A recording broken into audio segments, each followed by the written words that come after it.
GNM course के बारे में बोले तो अगर A to Z हर चीज़ का जानकारी डिटेल में चाहिए, इस वीडियो को लास्ट तक देख लेना, पूरा जानकारी मिल जाएगा। ठीक है, आ जाओ। सबसे पहले हम बात करते हैं इस कोर्स का नाम क्या है। जीएनएम है। जीएनएम का फुल फॉर्म क्या होता है आपका? General nursing and midwifery. Midwifery का मतलब क्या होता है? दाई बोलते हैं इसको हिंदी में।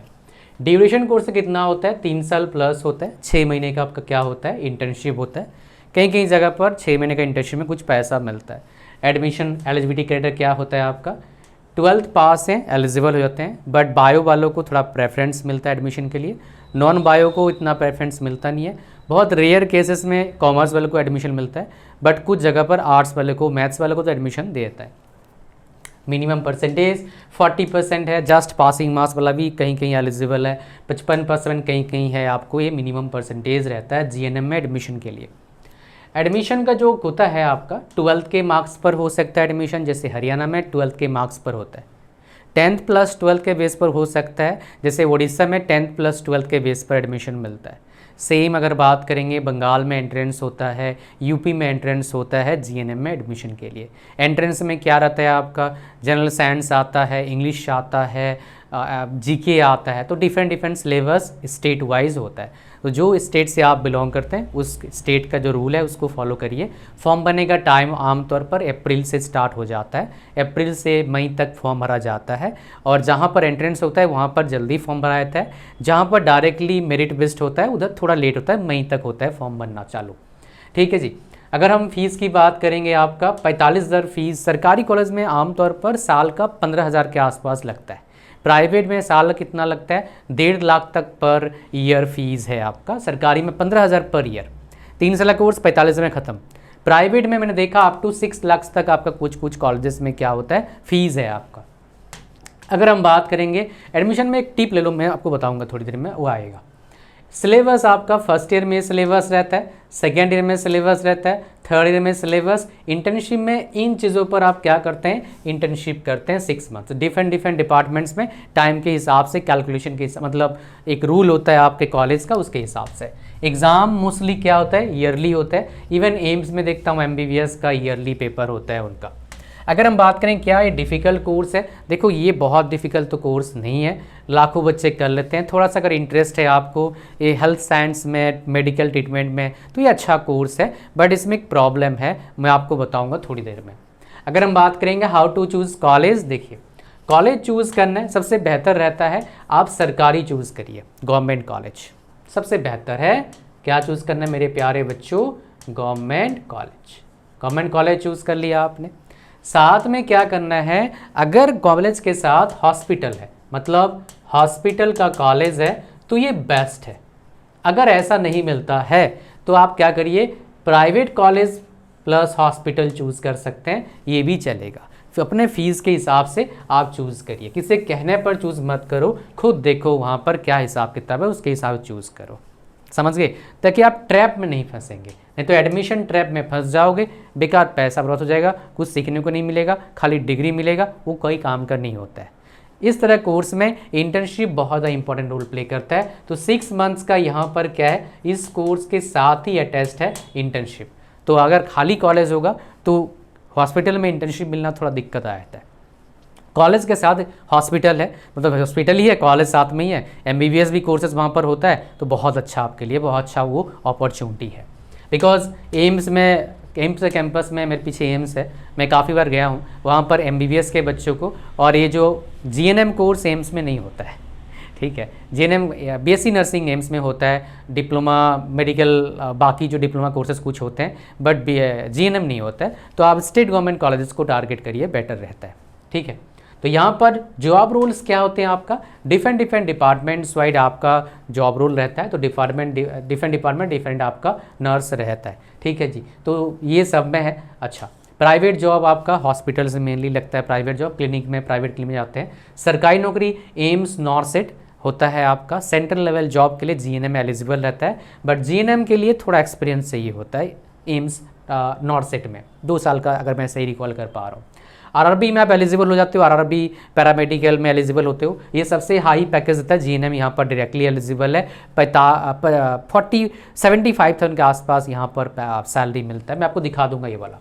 स्टेट लेवल में वेरियस म्यूनसिपल कॉर्पोरेशन का निकलता है, बट म्यूनसिपल कॉर्पोरेशन जॉब में जीएनएम भी एलिजिबल होता है और एएनएम भी एलिजिबल होता है, बट एएनएम के वैकेंसीज ज़्यादा निकलते हैं as compare to GNM. But ANM और जीएनएम वैकेंसी जो निकलता है म्यूनसिपल कॉर्पोरेशन में वो बहुत कम निकलता है, मतलब 2 साल में, 3 साल में, 4 साल में, 5 साल में, कहीं 6 साल में निकलता है, ऐसे निकलता है, तो फिक्स नहीं है। बट ये जो एम्स नॉर्सेट आरआरबी का भी हर साल होगा, एम्स नॉर्सेट का भी बहुत फ्रिक्वेंटली इसके पेपर होते हैं। सैलरी अगर बात करेंगे, फ्रेशर का सैलरी कितना होता है आपका, अगर प्राइवेट में जाओगे 15 से 25 का सैलरी आमतौर पर होता है। सरकारी में 30-35 से स्टार्ट होता है, वो डिपेंड करता है कौन से स्टेट गवर्नमेंट में जा रहे हो, सेंट्रल गवर्नमेंट में जा रहे हो, उसके हिसाब से क्या होता है आपका स्टार्ट कहानी होता है। सेंट्रल गवर्नमेंट का जो सैलरी होता है वो क्या होता है आपका मिनिमम 50,000 के आसपास तो होगा। मैक्सिमम ने दिखाया आपका स्टाफ नर्स का जो सुपरिटेंडेंट, नर्सिंग सुपरिटेंडेंट का पोस्ट मिलता है रेलवे में, उसमें 75,000 है 7th पे कमीशन में। 8th पे कमीशन जैसे आपका लागू होगा, ये सैलरी बढ़ के कम से कम 85 हो जाएगा, तो बहुत अच्छा सैलरी है। अगर आप नर्सिंग फील्ड में जा रहे हो, कोशिश करें सरकारी जॉब में जाने का। सरकारी नहीं मिला, कोशिश करो अच्छे प्राइवेट हॉस्पिटल में जहाँ पर थोड़े अच्छे पैकेज मिलता हो, उससे आपका बेहतर लाइफ बन सकता है। कॉर्पोरेट हॉस्पिटल और बेटर रहता है नॉर्मल हॉस्पिटल से सैलरी के मामले में। अच्छा, अगर हम बात करेंगे आफ्टर 5 ईयर्स, अगर मान लो आपका सैलरी 20,000 से स्टार्ट करते हो प्राइवेट में, 5 ईयर्स आप 30-35 एक्सपेक्ट कर सकते हैं सैलरी। बट इसमें प्रॉब्लम क्या है, नर्सिंग फील्ड में, प्राइवेट सेक्टर में एक टाइम के बाद, मतलब 8-10 साल एक्सपीरियंस के बाद अगर आप बड़े हॉस्पिटल में नहीं जाते हो, सेम हॉस्पिटल में रह जाते हो, तो आपका सैलरी इतना ग्रोथ नहीं होता है, बहुत कम ग्रोथ होता है उसके बाद। ठीक है जी।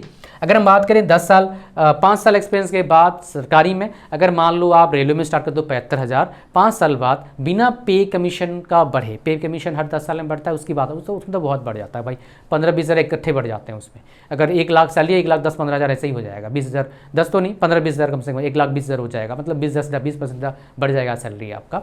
उसकी बात नहीं कर रहा हूँ। नॉर्मली अगर मान लो 70 से स्टार्ट करते हो, आपका 5 साल में आप 85-90 तक चले जाओगे। ठीक है, प्राइवेट में वो नहीं होता, प्राइवेट में दिक्कत आता है थोड़ा सा। 10 साल बाद एक पे कमीशन मिलेगा, 70 से स्टार्ट करते हो, 10 साल बाद सैलरी आपका कम से कम 1,10,15 हो जाएगा आपका सरकारी में। प्राइवेट में 10 साल बाद 40 के आसपास पहुँचोगे, 45 पहुँच जाओगे। हाँ, अगर हॉस्पिटल चेंज करते हो, बड़े शहर में बड़े कॉर्पोरेट हॉस्पिटल जाते हो, तो आपका सैलरी एक्सपेक्ट कर सकते हो वहाँ पर 10 साल बाद 65 के आसपास एक्सपेक्ट कर सकते हैं आप सैलरी। अच्छा, अगर हम बात करेंगे प्राइवेट में अगर रहते हो आप, मेरे प्यारे बच्चों, एजुकेशन कंटिन्यू करना इवन आफ्टर जीएनएम। मैं बताऊंगा जीएनएम को क्या करना है। बेस्ट जॉब क्या है सरकारी, मैं आपको बता चुका हूँ। सरकारी में बेस्ट कौन सा है, सबसे बढ़िया मेरे को लगता है रेलवे। फैसिलिटीज़ के मामले में जाने आना फ्री रहता है, एक सर्टेन नंबर्स तक, एसी तक का फ्री मिलता है ट्रैवल के लिए, जो कंपेरेटिवली काफ़ी महंगा होता है, 3 गुना ज़्यादा होता है स्लीपर्स से, उसका जो फीस होता है, मतलब जो आपको पे करना पड़ता है, उसका फेयर जो होता है, किराया जो होता है। अच्छा, उसमें घर रहने का मिलता है, हॉस्पिटल आपका, मतलब मेडिकल फैसिलिटीज़ आपका, आपके फैमिली मेम्बर्स का फ्री होता है, बच्चों का स्कूल फ्री रहता है, उसमें कुछ कंसेशन मिल जाते हैं, बच्चों का स्पोर्ट्स का बहुत इजीली मिलता है, बिकॉज रेलवे क्या होते हैं भाई साहब, रेलवे के खुद के टीम होते हैं, रेलवे के खुद के स्टेडियम है, तो काफ़ी अच्छा फैसिलिटीज़ मिलता है। ठीक है, और हु शुड डू, किसको करना चाहिए भाई, अगर आपको इंटरेस्ट है नर्सिंग में, MBBS या फिर बाकी कोर्सेज में हो नहीं रहा है, तो इसमें जा सकते हो, लेकिन सरकारी ट्राई करना बेटर में रहोगे। क्या करना चाहिए जीएनएम कोर्स के बाद, जीएनएम के कोर्स के बाद आपके पास PB नर्सिंग रहता है, पोस्ट बेसिक BSc नर्सिंग रहता है, ये कर लीजिए और क्या, और साथ में गवर्नमेंट जॉब का प्रिपरेशन कर लो, बेस्ट रहता है। अगर आपको थोड़ा सा एक्सपीरियंस करना, 1-2 साल एक्सपीरियंस लेके PB BSc नर्सिंग कर लो, और साथ में क्या करो आप गवर्नमेंट जॉब का प्रिपरेशन करो, बिकॉज गवर्नमेंट जॉब में देखता हूँ म्यूनसिपल कॉर्पोरेशन में 30-35 साल तक आपका रहता है, 40 साल तक एज रहता है, इवन रेलवे में देखा 40 साल तक एज है, तो एक बहुत अच्छा अपॉर्चुनिटी है सभी बच्चों के लिए अच्छे पैसे कमाने। तो कंटिन्यूअस पढ़ाई के मोड में रहो, कोशिश करो गवर्नमेंट जॉब में या फिर टॉप कॉर्पोरेट हॉस्पिटल में अच्छे पैसे कमाना है। एक्सपीरियंस लेने के बाद खुद के, अगर मान लो कोई आसपास गांव में क्लिनिक है, वहाँ पर अच्छा डॉक्टर है, पैसे थोड़ा बहुत ठीक दे रहा है, तो आप वहाँ ज्वाइन कर सकते हैं। But for getting maximum experience, go to big hospitals in big cities starting of your career में, तो वो आपको लाइफ टाइम फ़ायदा देगा, लाइफ टाइम आपका दाल रोटी का जुगाड़ और इनकम का जुगाड़ बना के देगा। ये था पूरा जीएनएम के कोर्स के बारे में A to Z इंफॉर्मेशन। अगर आप बेहतर करना चाहते हैं मेडिकल फील्ड में, तो आपको एक चीज़ पर फोकस ज़रूर करना पड़ेगा, that is your communication skill in English my dear.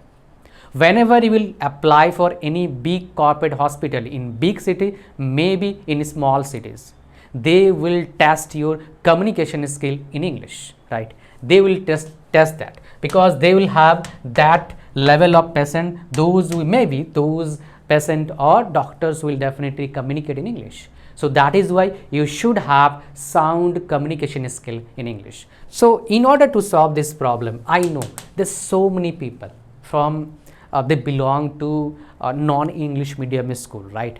So that is why I have created one program for you guys, so that once you will go through that program, you can able to speak English, but not in 30 days. That is not possible to communicate in English in 30 days. That is just like only giving you hyper promise. I don't want to give you hyper promise, my dear.